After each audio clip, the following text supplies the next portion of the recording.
जय हिंद मेरे प्यारे साथियों, आप सभी को नमस्कार। तो आज के इस वीडियो में हम लोग क्लास 9th का पार्ट 1 यानी फर्स्ट चैप्टर हमारे आसपास के पदार्थ के विषय में पढ़ने वाले हैं। हमारे आसपास के पदार्थ के विषय में पढ़ने वाले हैं। हमारे आसपास के पदार्थ का मतलब क्या हुआ कि हम जिधर भी टहलते हैं, घूमते हैं, फिरते हैं, गिरते हैं, लुढ़कते हैं, सोते हैं, तो जितना भी हमारे आसपास जो वस्तुएं दिखाई दे रही हैं उन्हीं को हम लोग कहते हैं पदार्थ। ठीक है, उनको क्या कहते हैं? पदार्थ। वो सारी चीजें पदार्थ है। वाटर पदार्थ है, हवा पदार्थ है, ये लकड़ी पदार्थ है, कुर्सी पदार्थ है, चाक पदार्थ है, ये बोर्ड भी क्या है? पदार्थ है। इन्हीं को यही तो हमारे आसपास के हैं। तो इन्हीं के विषय में हम लोगों को इस चैप्टर में पढ़ना है। ठीक है, आइए चलिए शुरुआत करते हैं। सबसे पहले हम जानते हैं कि पदार्थ पदार्थ क्या होता है। कब हम कहेंगे किसी चीज को पदार्थ है? वह क्या कहेंगे? कब हम किसी चीज को कहेंगे कि हाँ वह एक पदार्थ है? तो देखिए, कोई भी वस्तु हो, जब वह स्थान छेक रहा है, छेकने का मतलब स्थान को घेर रहा है, वह क्या है? एक पदार्थ है। कोई भी वस्तु यदि स्थान छेक रहा है तो वह क्या है? पदार्थ है। उसमें द्रव्यमान है। क्या? द्रव्यमान। द्रव्यमान का मतलब होता है वजन, उसमें कुछ हो, कुछ उसमें भार हो, हमारी पृथ्वी उसको खींच सके अपनी तरफ, नीचे की तरफ, उसमें कुछ वजन हो। ठीक है, उसी को कहते हैं द्रव्यमान। तब वो कहेंगे यदि उसमें वजन है तब वो क्या है? पदार्थ है।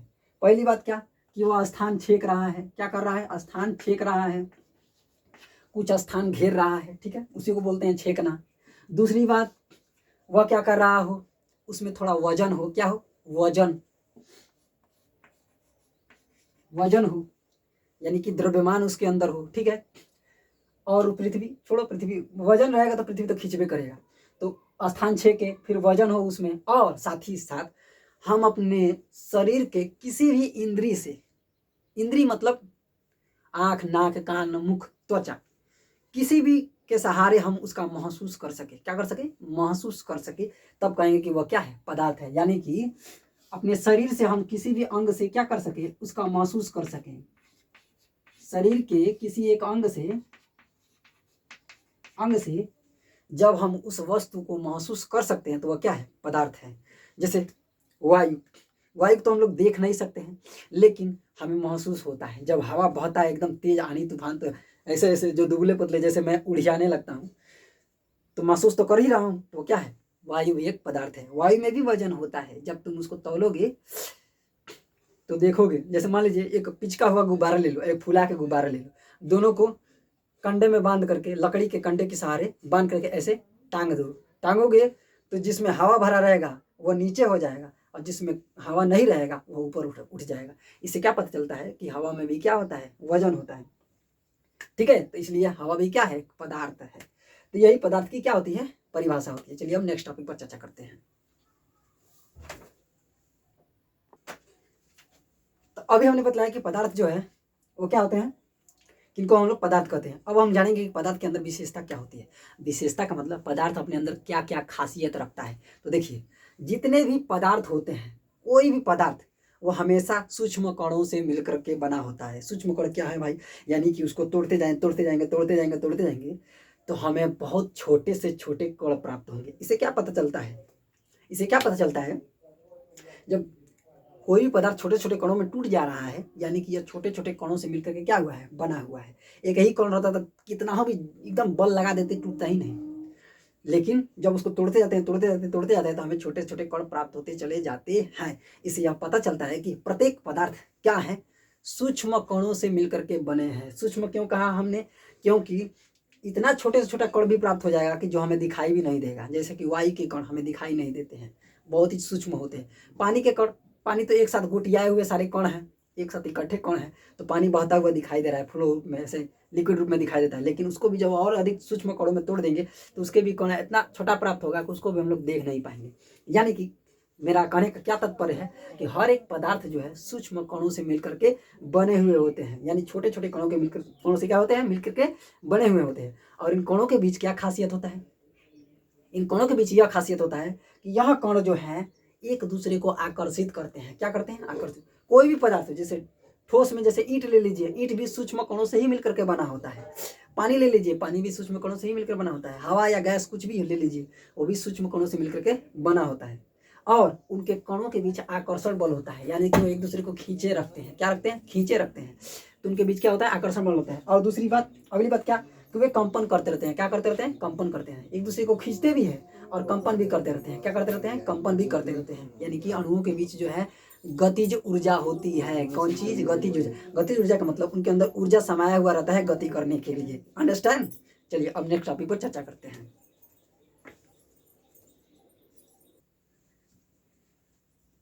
तो पिछले वीडियो में हमने जाना क्या, पदार्थ जो है सूक्ष्म कणों से मिलकर के बने हुए होते हैं और उन कणों की क्या खासियत होती है। तो हमने जाना था कि कण जो है एक दूसरे को आकर्षित करते हैं और कंपन भी करते रहते हैं। ठीक है।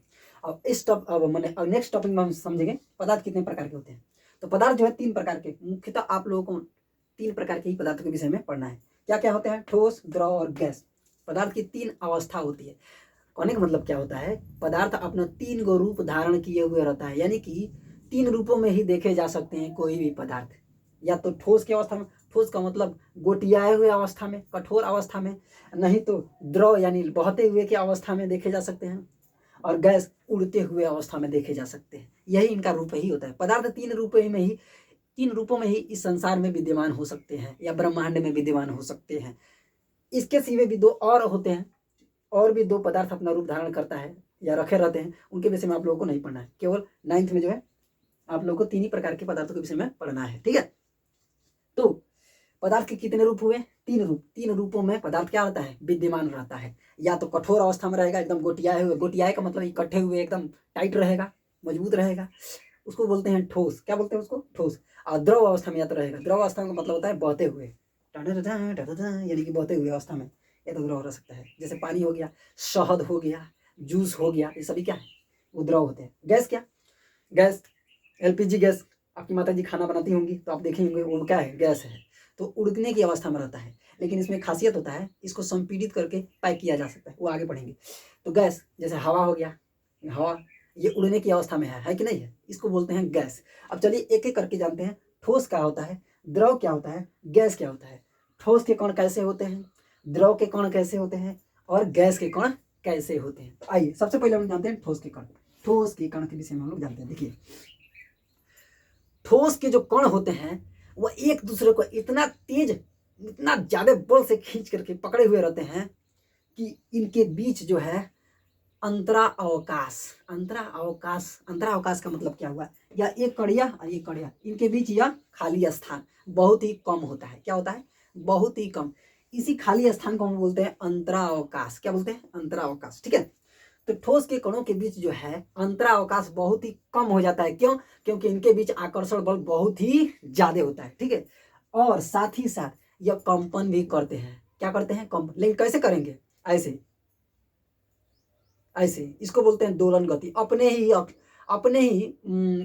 ही मतलब सेंटर पॉइंट कह दिया जाए। ये कण है ना, तो कण का ये सेंटर पॉइंट हुआ, तो अपने ही कण का सेंटर पॉइंट बस ऐसे ही कंपन करते रहते हैं और इनके बीच आकर्षण बल खूब ज्यादा होता है। इनको बोलते हैं हम लोग क्या? ठोस। ठीक है। और ये जो है कण एक स्थान से दूसरे स्थान तक बह के जा ही नहीं सकते हैं, क्योंकि इनके बीच आकर्षण बल क्या है? खूब ज्यादा है। तो यह हो गया ठोस। ठोस के अणुओं के बीच आकर्षण बल क्या होता है? खूब ज्यादा होता है। इसी कारण से जो है पूरा का पूरा पदार्थ एक ही जगह गोटियाए हुए रहता है और कठोर रहता है। इसी कारण से। क्यों? क्योंकि इसके कण जो है बड़ी जांगर से एक दूसरे को क्या हुए? बड़ी बल से खींच करके चिपकाए हुए हैं और इधर उधर जाने नहीं दे रहे हैं। इस कारण से पूरा ठोस जो है, पूरा पदार्थ जो है ठोस हो जाता है, यानी कि एकदम गोटिया जाता है, एक ही जगह इकट्ठा हो जाता है। इसी कारण से ज्यादातर ठोस पदार्थ जो होते हैं क्या होते हैं? मजबूत होते हैं। ठीक है। और इस कारण से उनका आकृति और आयतन दोनों निश्चित हो जाता है। अब 2 चीज आप लोगों को और शब्द मिला, क्या? आकृति और आयतन। देखिए, आकृति और आयतन। आकृति का मतलब उसकी बनावट। क्या जी? बनावट। जैसे ईट की बनावट क्या है? फिक्स है। क्यों फिक्स है? क्योंकि उसके कण जो हैं उनके बीच आकर्षण खूब ज्यादा है, गोटिया करके एक ही जगह इकट्ठा कर दिए हैं। ठीक है। इस कारण से उनका आकृति क्या हो गया? निश्चित हो गया। और आयतन, जब आकृति निश्चित है तो जितना ज्यादा स्थान छेकना चाहिए उतना ही ना छेकेगा। आखिर बाल्टी में डाल देंगे तो बाल्टी का आयतन ले लेगा, ऐसा नहीं ना है। जितना वो मतलब उसके मटेरियल, उसके जितने भी कण हैं, जितना जगह छेके हुए हैं एक साथ गोटिया करके, उतना ही हमेशा वह आयतन, हर जगह तुम कहीं पर भी ले जा करके आयतन निकालोगे, आयतन उतना ही रहेगा। कहने का मतलब क्या है? जब कण फिक्स हो गए हैं तो आयतन भी क्या हो गया? फिक्स हो गया। आयतन का मतलब जगह छेकने की क्षमता। जैसे ये चाक है, तो चाक के जितने भी अंदर कण है, मटेरियल, ये ठोस अवस्था में है ना, तो उतना ही जगह छेके हुए हमेशा की तरह रखेंगे, इसलिए आयतन भी क्या है, निश्चित हो जाता है। आयतन भी क्या आता है, निश्चित होता है ठोस अवस्था में। ठीक है, अब ये जानते हैं द्रव अवस्था में। द्रव अवस्था क्या होता है, देखिए द्रव अवस्था के भी कणों के बीच आकर्षण बल होता है, लेकिन लेकिन लेकिन ठोस अवस्था की अपेक्षा, यानी कि इससे अगर तुलना करके देखें तो द्रव अवस्था के बीच कणों, द्रव अवस्था के जितने भी मतलब पदार्थ होते हैं उसके कणों के बीच आकर्षण बल तो होता है, लेकिन ठोस के कणों के बीच आकर्षण से कम में। कहने का मतलब क्या है, जितना आकर्षण बल इनके अंदर होता है इन कणों के कणों के बीच, उससे थोड़ा कम होता है द्रव के अणुओं के या कणों के बीच आकर्षण बल। ठीक है, यानी कम होता है। और इनके बीच का आकर्षण बल कुछ इस प्रकार से होता है कि यह बह जाती है एक दूसरे के ऊपर, फिसल जाते हैं। आता है, ए कहाँ जा रहे हैं रे, चला गया बह के, उन्हें से ए पकड़ा, ए फिसल गया बह गया, यानी एक दूसरे के ऊपर फिसलते हुए खींचते रहते हैं एक दूसरे को, कहते हैं लिबरिया की तरह, एकदम लिब की तरह, उसी तरह से इनके बीच आकर्षण होता है। ठीक है, यानी कि एक ऐसा ऐसा आकर्षण बल रहता है कि ना, ऐसे आएगा बह गया, उधर से आएगा बह गया, इस प्रकार से इनके बीच आकर्षण बल होता है। ठीक है, थोड़ा कम होता है। इसी कारण से इनके अंदर बहने का गुण देखा जाता है, तरलता का गुण देखा जाता है। इसी कारण से इनके अंदर कौन सा गुण देखा जाता है, तरलता का गुण, यानी बहने का गुण। या क्या होते हैं, द्रव अवस्था होते हैं। ठीक है, और ये गति कर सकते हैं। क्यों कर सकते हैं, क्योंकि इनके बीच का आकर्षण बल थोड़ा डिफरेंट है। खींचते तो हैं, लेकिन ऐसे खींचते हैं कि एक दूसरे के ऊपर फिसल के जा सकें, एक दूसरे से फिसल के जा सकें। इस प्रकार इनके अंदर मतलब कि आकर्षण बल होता है, जिस कारण से द्रव अवस्था के जितने भी पदार्थ हैं वह बहने का गुण, यानी तरलता का गुण रखते हैं। पानी पानी पानी। ठीक है, तो यह होता है क्या, द्रव अवस्था। अब चलिए गैस अवस्था के बारे में जानते हैं। गैस के अणुओं के बीच आकर्षण बल एकदम नगण्य होता है। नगण्य का मतलब बिल्कुल होता ही नहीं, ना के बराबर समझ लीजिए। इनके बीच आकर्षण बल होता ही नहीं, इसलिए एकदम स्वतंत्र रूप में, कौन है जी हमको रोकने वाला है, इसलिए स्वतंत्र रूप में क्या रहते हैं, उड़ते रहते हैं। इसको जिस बर्तन में रखेंगे, गैस को जिस बर्तन में रखेंगे वैसा ही आकार धारण कर लेगा। बाल्टी में रखेंगे पैक करके, तो बाल्टी का पूरा पूरा दीवारों पर दबाव डाल करके पूरा आयतन में छेक लेगा, पूरा जगह ये छेक लेगा। तो इसलिए गैस का आयतन क्या होता है, अनिश्चित होता है, निश्चित नहीं होता है। जिस बर्तन में गैस को रखेंगे उसी का आयतन ले लेगा। ठीक है, और इसकी आकृति भी निश्चित नहीं हो गई, क्योंकि जिस बर्तन में रख रहे हैं वैसा ही ढांचा अपना बना ले रहा है। बाल्टी में रखेंगे तो बाल्टी के जैसा आकार कर लेगा, लोटा में रखेंगे तो लोटा के जैसा आकार बना लेगा अपना, यानी इसका आकृति भी क्या है, अनिश्चित है। आकृति भी इसका निश्चित नहीं है। ठीक है, और आयतन भी अनिश्चित है, क्योंकि जिस बर्तन में रख रहे हैं उतना है। जैसे थोड़ा इसको अगर हम चाप के लोटा में भी पैक करना चाहे तो लोटा में भी पैक कर लेंगे। ठीक है, तो आयतन क्या हो गया, कम हो गया। और इसको चाहेंगे तो सिलेंडर में भी भर देंगे तो पूरा सिलेंडर में फैल जाएगा, तो पूरा आयतन, तो उतना आयतन बना लिया। आयतन भी निश्चित हुआ नहीं हुआ। कभी कभी यह जो है लोटे में पैक हो जा रहा है, कभी कभी पूरा बाल्टी में पैक हो जा रहा है, कभी पूरा सिलेंडर में पैक हो जा रहा है। मतलब कि कभी छोटा आयतन बना ले रहा है, कभी बड़ा आयतन बना ले रहा है। इस कारण से इसका आकृति और आयतन दोनों अनिश्चित है। क्या जी, आकृति और आयतन दोनों अनिश्चित है। इसका मतलब अनिश्चित समझिए। द्रव का आयतन निश्चित होता है। द्रव का आयतन क्या होता है, निश्चित होता है। इसका आयतन जो है वह निश्चित होता है। कैसे निश्चित होता है, क्योंकि इसके अंदर जितना मटेरियल है, जितने इसके अणु हैं उतने ही जगह छकेंगे, चाहे किसी भी बर्तन में रख देंगे।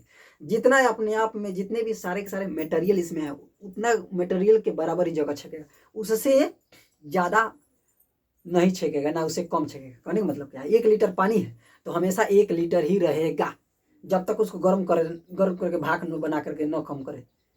गर्म करेंगे तो भाप बन के उड़ जाएगा, वो आगे जानेंगे, अभी सारा प्रॉपर्टी जेके करके जानेंगे। तो द्रव का आयतन क्या होता है, निश्चित है। लेकिन आकृति माने डिजाइनिंग, अपने आप के बनाने की गुण ये फिक्स नहीं रखता है। क्योंकि अगर सॉरी ये 9 है। आयतन क्यों निश्चित कहा, आयतन करने का मतलब क्या हुआ, जगह छेकने की क्षमता। तो 1 लीटर पानी है तो हमेशा 1 लीटर रहेगा। इस कारण से द्रव का आयतन क्या होता है, निश्चित रहता है। इसके अंदर जितना मटेरियल है उतना ही जगह छकेगा। लेकिन पानी के अंदर क्या खासियत है, ये द्रव अवस्था में, लिक्विड अवस्था में रहता है, तरलता का गुण रखता है। जिस बर्तन में रखते हैं उसी का आकार धारण कर लेगा। लोटा में रखेंगे तो लोटे का जैसा आकार बना लेगा, गिलास में रखेंगे गिलास के जैसा आकार बना लेगा, बाल्टी में रखेंगे तो बाल्टी के जैसा आकार बना लेगा, चम्मच में तो चम्मच की तरह से अपना ऐसा आकार बना लेगा। इस कारण से कहा जाता है कि द्रव का आकृति तो निश्चित नहीं है, लेकिन आयतन क्या होता है, निश्चित होता है। ठीक है जी हाँ। अब नेक्स्ट टॉपिक पर चर्चा करते हैं कि इसके अंदर और क्या क्या खासियत होता है।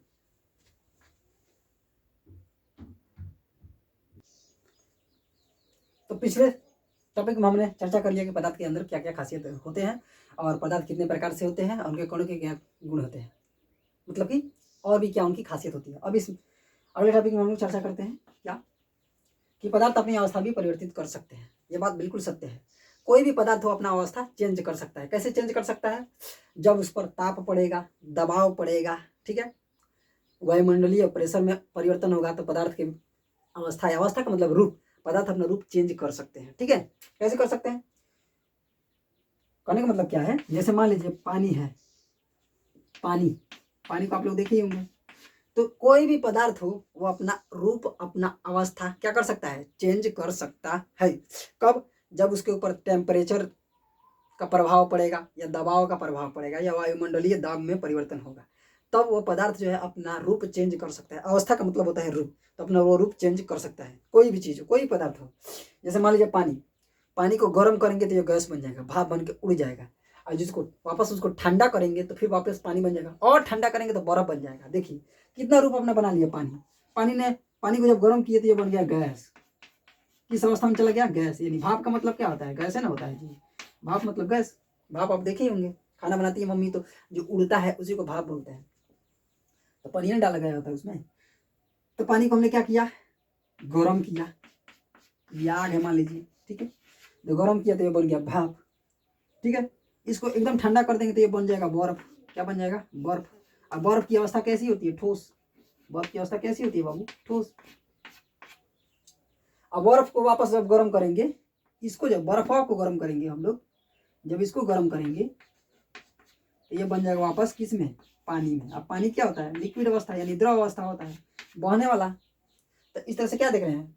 ये तो मैंने एक उदाहरण दिया हूँ, ऐसे बहुत सारे पदार्थ हैं। तो हम क्या देख रहे हैं यहाँ पर कि एक पदार्थ है पानी, जो द्रव अवस्था का हो, मतलब पदार्थ है। तो ये अपना तीन अवस्था क्या कर रहा है? बदल दे रहा है। कैसे? जब टेम्परेचर का प्रभाव पड़ रहा है तो। ठीक है, जब टेम्परेचर का प्रभाव पड़ रहा है तो ये क्या कर रहा है? अपना अवस्था, अपना रूप क्या कर रहा है? चेंज कर दे रहा है। तो इसलिए हमें क्या पता चला कि जितने भी पदार्थ हैं जब उन पर ताप और दाब का प्रभाव पड़ता है तो अपना अवस्था चेंज कर सकते हैं, परिवर्तित कर सकते हैं, जिसके विषय में डिटेल से हम लोग अगले वीडियो में जानेंगे। अभी तक इतना ही। जय हिंद।